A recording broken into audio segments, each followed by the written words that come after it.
আজ আবার চলে এসেছি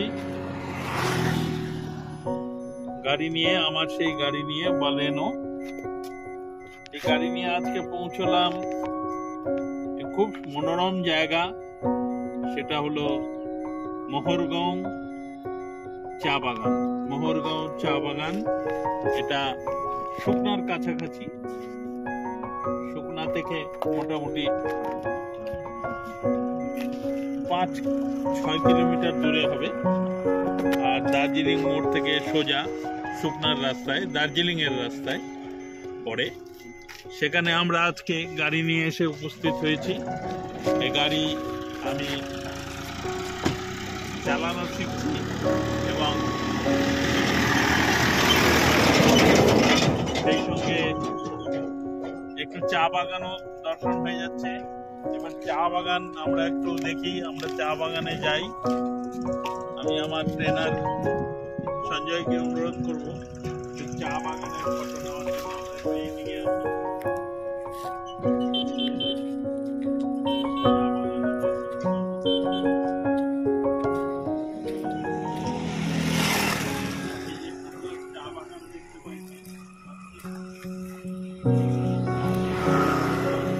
চা পাতা, যে চা আমাদের ভারত তথা সারা বিশ্বের দরবারে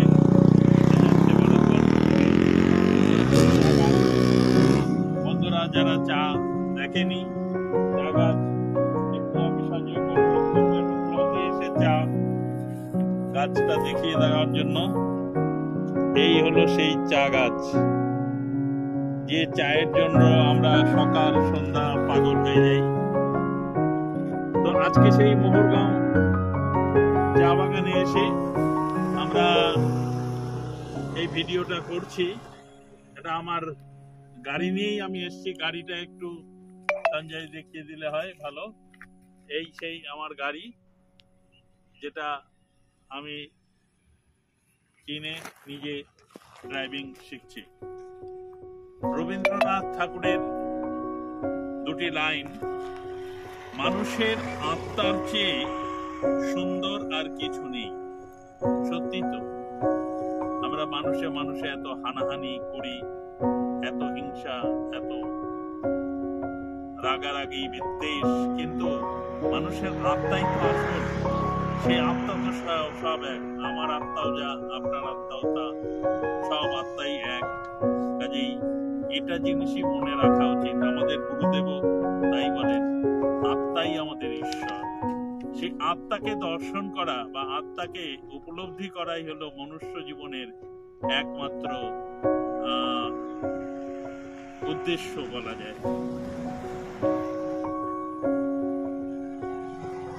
যদি তুমি কাউকে কিছু দিতে চাও, তাহলে কিছু সুন্দর সময় দাও, কারণ সবকিছু হারিয়ে গেলেও ওই সময়টুকু মনে থেকে যায়।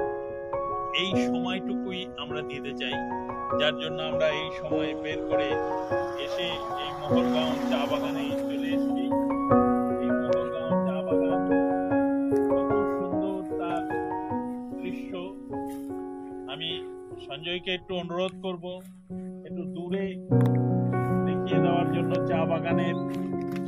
চা বাগানের সঙ্গে থাকে, আপনারা সবাই জানেন, ট্রি শেড। এই যেহেতু চা বাগানে প্রচুর বৃষ্টি এবং রোদ সহ্য করতে পারে না বলে এই বড় বড় গাছগুলো চা বাগানে লাগানো হয়, যাতে ছাওয়া চা গাছগুলোকে রক্ষা করতে পারে।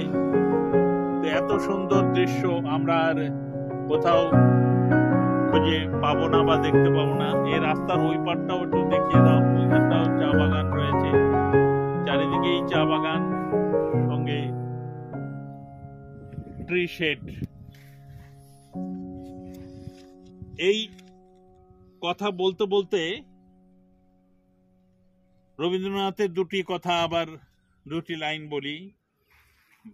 ভালোবাসাকে বর্ণনা করা অসম্ভব, এটি একটি অফুরন্ত রহস্য।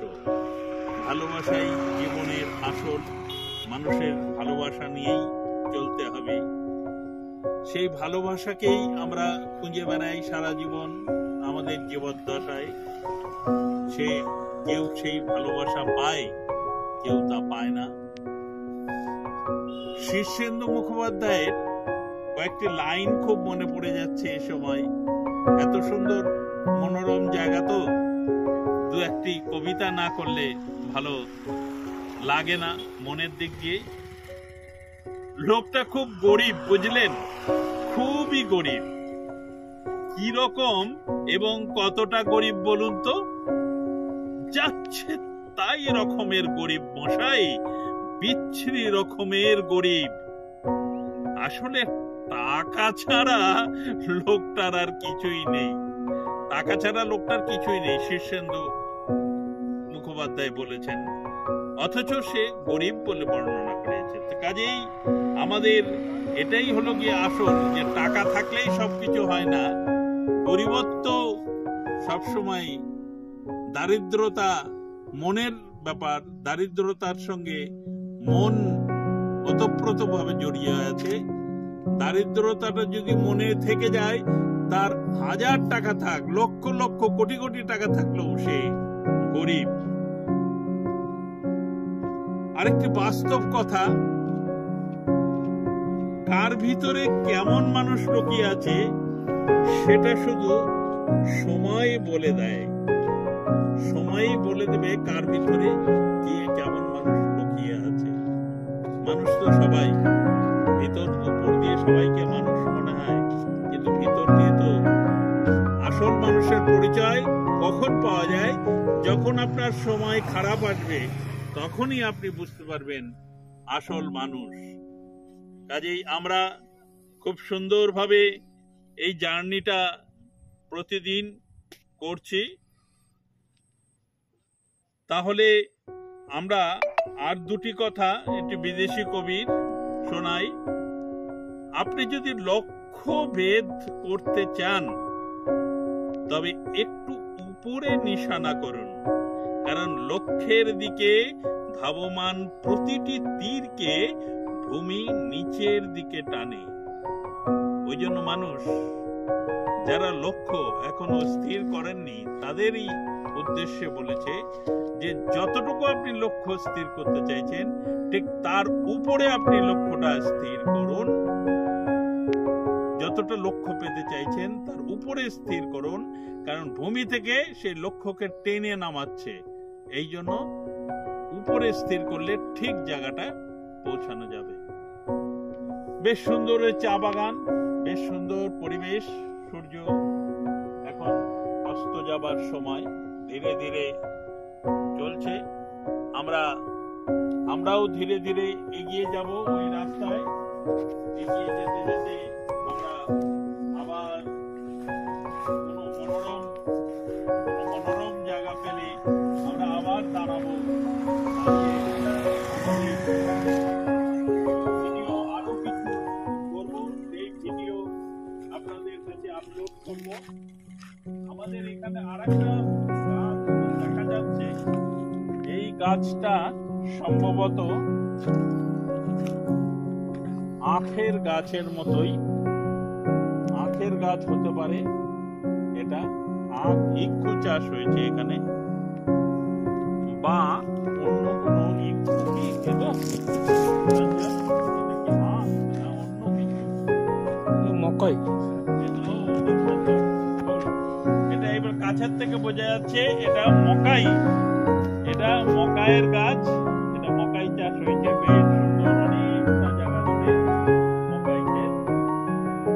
এই মকাই ক্ষেতও আমরা দর্শন করে নিলাম। আর সুন্দর চা বাগানের রাস্তা, এইরকমই হয় চা বাগানের রাস্তা। চা বাগানের গাড়িগুলি, ট্রাক্টরগুলি, মোটরসাইকেলগুলি এইসব রাস্তা দিয়ে যায় এবং দেখাশোনা করে। মোহরগাঁওয়ের এই চা বাগান এবং সঙ্গে আমার জার্নি সুন্দরভাবে আমরা কাটাচ্ছি দিনগুলি। আমার সঙ্গে আমার গাড়ি চালানো হচ্ছে, ট্রেনারও আছে সঙ্গে। আমরা ভালো ভালো দৃশ্য উপভোগ করছি। সঙ্গে সঙ্গে এইখান থেকে ওই পাড়ের চা বাগানটা খুব ভালো দেখা যাচ্ছে। সঞ্জয়, একবার যদি দেখিয়ে দাও। বাহ, খুব সুন্দর চা বাগান, বেশ সুন্দর লাগছে দেখতে। আর এখানে এই বোর্ডটা, একবার চা বাগানের বোর্ডটা, তাহলে এই অবধি রাখছি। আবার সামনে যাচ্ছি আমরা এগিয়ে মিলন মোড়ের দিকে। ওইদিকে গুলো ভালো দৃশ্য পেলে আপনাদের কাছে আবার তুলে ধরব। জয় শিব, হর হর মহাদেব।